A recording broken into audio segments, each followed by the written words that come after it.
إن الحمد لله نحمده ونستعينه ونستغفره ونتوب إليه ونعوذ بالله من شرور أنفسنا ومن سيئات أعمالنا من يهده الله فلا مضل له ومن يضلله فلا هادي له وأشهد أن لا إله إلا الله وحده لا شريك له وأشهد أن محمدا عبده ورسوله وخليله وصفيه من خلقه صلى الله وسلم وبارك عليه وعلى آله وصحبه أجمعين أما بعد يقول الله تبارك وتعالى في كتابه الكريم بعد بسم الله الرحمن الرحيم يا أيها الذين آمنوا اتقوا الله وقولوا قولا سديدا يصلح لكم أعمالكم ويغفر لكم ذنوبكم ومن يطع الله ورسوله فقد فاز فوزا عظيما ثم أما بعد Vetëm Allahun e adhurojmë,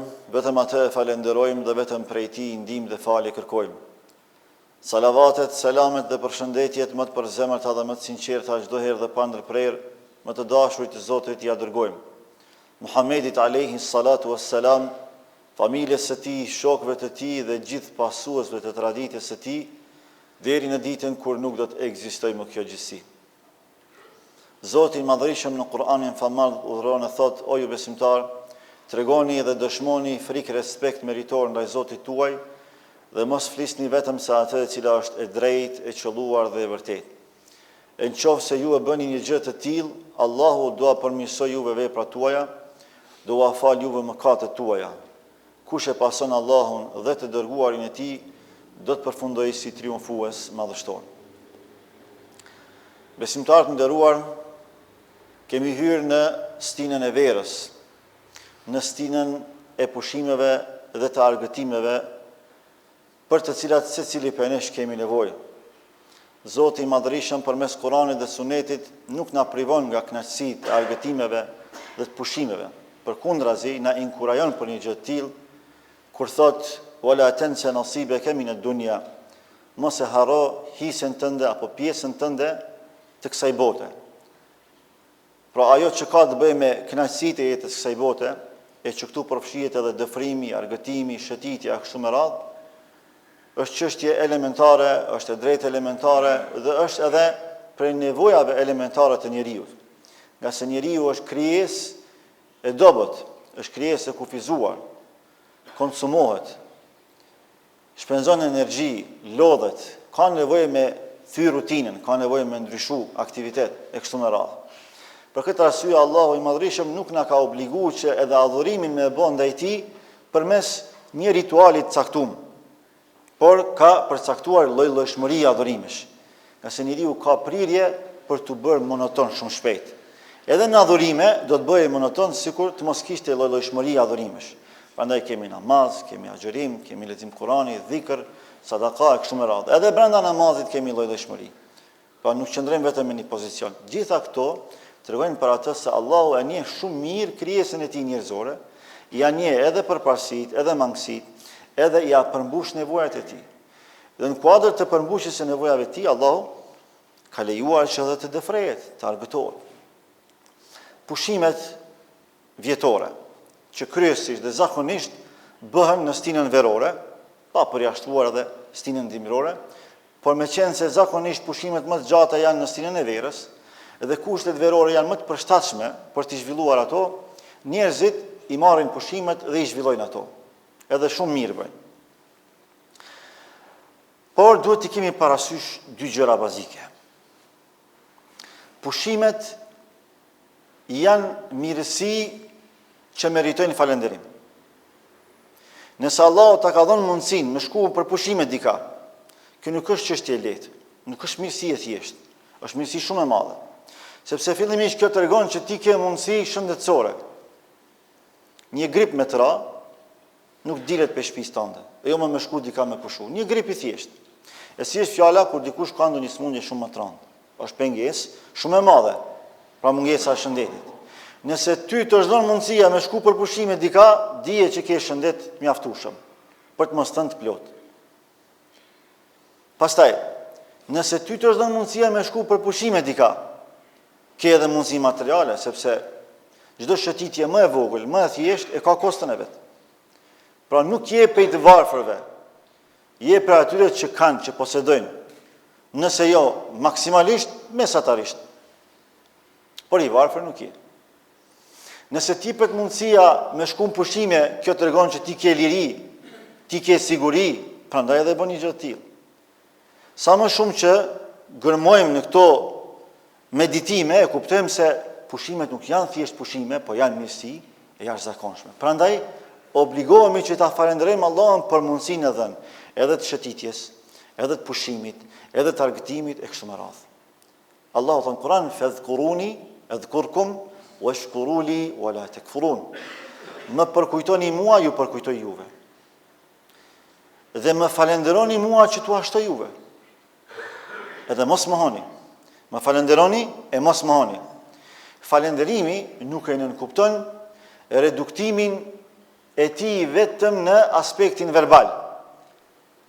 Vetëm me fjalë, por para së gjithash me vepër. Janë të shumtë ata që e falenderojnë Allahun me fjalë.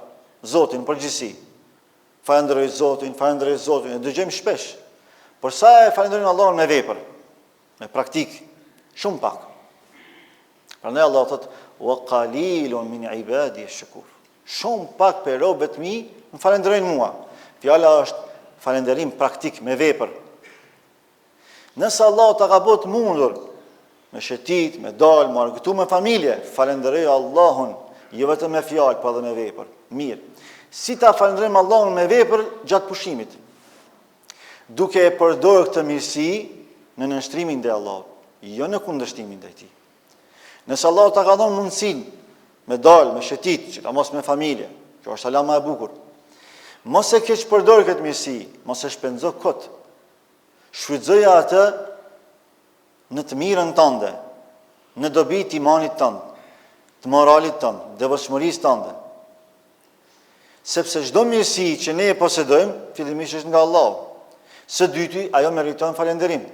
Së treti, dhe kjo është ajo që e përsos atë, duhet të shfrytëzohet në nënshtrim ndaj Allahut dhe jo në kundërshtim ndaj Allahut. Shumica atyre që sot shkojnë në përpushime, çfarë bëjnë? A e përdorin për nënshtrim ndaj Allahut apo për kundërshtim ndaj Allahut?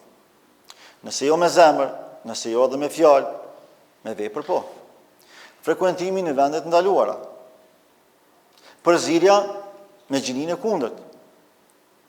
Pastaj përgojimet, shpërdërimi i paras, e shumë gjëra tjera që na i dim, jemi dëshmitar të këtij realiteti. Përpos ata që i kanë mëshiruar Allahu që janë shumë të kujdesshëm këtë drejtim. Sepse besimtarët e Allahut, mos harroni, si çdo mirësi tjetër që mund të na afrojë tek Allahu, por edhe mund të na largojë nga Allahu, edhe pushimet e bëjnë një gjë të tillë. Pushimet nuk bën mi pranu dhe mi kalu thjesht si pushime verore apo vjetore. Por ose do të jetë argument për ty në ditë gjykimit, ose argument kundër te në ditë gjykimit. Ose mund bëhet shkak i futjes tënde në xhenet, ose mund bëhet shkak i futjes tënde në xhenem, Allahu na ruaj. Pushimi, po edhe pushimi mund bëhet. Mund bëhet një fjalë e gojës. A nuk na ka thënë profeti i Zotit alayhi salatu wasalam që për një fjalë goje të pamatur dikush futet 70 pranvera në zjarr xhenemit. Kaq thellë. Për një fjalë goje. Pse ti e ke lëshuar një fjalë goje, po dikuj ja ke thyj zemrën. Ja ke lëndu shpirtin. Ndoshta ke përqa familje. Ndoshta dikush ka ke shpërdor pasuri nga fjala jote. Ndoshta dikush është vetë vra, ndoshta dikush ka vra, për një fjalë që ti se ke matë. E Allahu i vlerëson krimet. Ne i vlerësojmë shprehjet. Allahu i vlerëson pasojat e shprehjeve. Nëse për një fjalë ndodh një gjë e tillë, si është fjala për një pushim. Prandaj është mirë me ngrit vetdijen këtë drejtim. Pushimet verore janë mirësi që neve na mundson me përfitu shumë. Në radhë parë, mujna me pasuru kapitalin kohor aq tepër që asgjë nuk mund krahasohet me këtë periudhë të rëndësishme të jetës të pushimeve. Angazhimet e zakonshme që i kemi jashtë pushimeve, edhe profesionale, edhe arsimore, edhe të punës përditshme, janë në një farë me pengjesë që na s'mujna me shfrytëzu shumë kohën, ose thënë më mirë e shfrytëzojmë kohën në mënyrë obligative. Por në mënyrë vullnetare ta jep mundësinë me shfrytëzu kohën pushimi. pushimi vjetor. Paramendoni çfarë mirësie e madhe është me pasuru çat pjesë të rëndësishme të jetës, çat periudhë vitit me vepra të mira, me pushime të devotshme, të këndshme, argëtuese me plot kuptimin e fjalës. Por ka dhe të atill që pushimet i kalojnë me haram. Pushimet i kalojnë për diskoteka, duke pirë alkool, duke u përzi me femra dhe anasjelltas, duke bërë immoralitet, pra duke i dhënë karakter harami pushimeve. E ku kjo bëhet me vetë dijet plot, është edhe më rrezikshme. Ndërkaq një besimtar i sinqert, ai pushimin e shes si mirësi, sidomos kur profeti i Zotit alayhi sallam ka thënë ni'matani maghbunun fihima kathirun minan nas, as-sihhatu wal faraghu. Në raport me dy mirësi, shumica e njerëzve janë të mashtruar. E neglizhojnë. Kush janë këto? As-sihha, shëndeti. Kur e ke shëndetin, e ke lirinë e plot, edhe të veprimit, edhe të mendimit, edhe të aktivizimit, edhe të leximit, edhe të punës, edhe çdo gjë tjetër, se ke shëndet, ke potencial, ke energji. Edhe e dyta thot koha e lirë. Kur e ke shëndetin e mirë dhe kohën e lirë, ti e ke pasurinë më të madhe. Edhe këto më së miri mund të shfrytëzohen në pushime. Pastaj, pushimet vjetore janë periudhat më të rëndësishme me punu me familjet tona.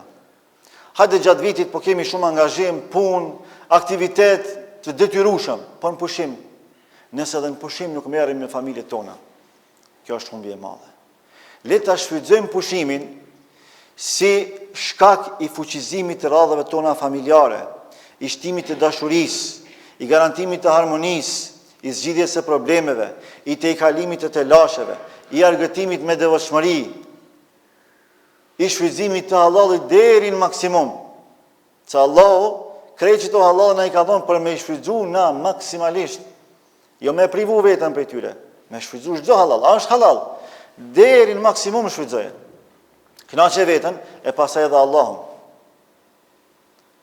Prandaj është mirë mi ul familjarët, mu ul me gruan, me fëmijët, mu kënaq, me buzëqesh, me bashkëbisedu, me dal, me ec, me shëtit, po çdo herë në vendet lejuara. Edhe me kriju një model të mirë se si duhet me shfrytëzu pushimin. Jo me pas raportet ngurta, mjaft më me telefona, mjaft më me rrjete sociale, a pak gjatë vitit po merremi me to që tash edhe në pushime mi kalu ditët tona të lira e të shëndetshme me këto humbje kohe, e këto humbje të madhe vlere familjare.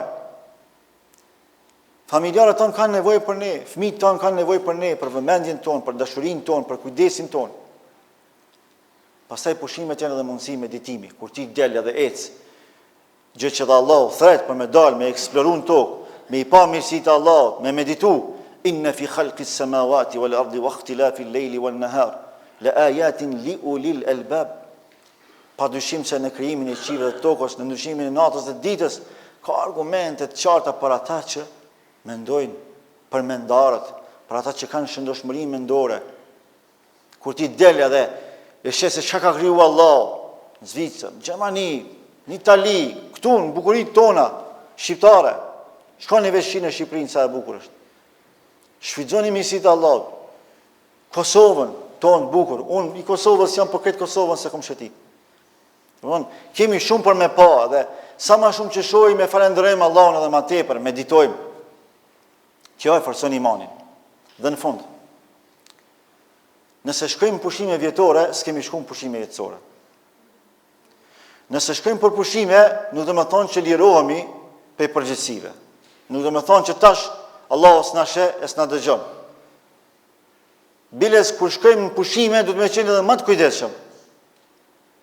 Se janë disa rrethona aty, disa shkaqe që ty ta ofrojnë lehtësisht devijimin. Prandaj ne duhet me shtrëngu pak më tepër. Aty ku na ofrohet lehtësisht devijimi, na duhet me shpërcu vetës, me shtrëngu vetës udhëzimin. Në anën tjetër aty ku e kemi cungu shumë çështjen e udhëzimit, s'kemi harame përpara, kemi vetëm hallale, atëherë e lirojmë pak. Edhe kësaj ne e balancojmë rrugtimin tonë drejt Allahut të Madhërisht. Besimtarët e Allahut, kudo që t'jeni, Allahu është me ju. Shkoni, kënaqeni, organizojeni pushimet tuaja, por çdo herë duke pasur parasysh se Allahu ju sheh. investoni në devotshmërinë tuaj përmes pushimeve vjetore dhe le të jetë kapitali juaj shumë i madh edhe shumë shpresues në ditën e gjykimit që do t'i peshoj në mizanin e veprave tona veprat e mira dhe jo anasjelltas. أقول قولي هذا وأستغفر الله لي ولكم ولسائر المسلمين من كل ذنب فاستغفروه إنه هو الغفور الرحيم والحمد لله رب العالمين.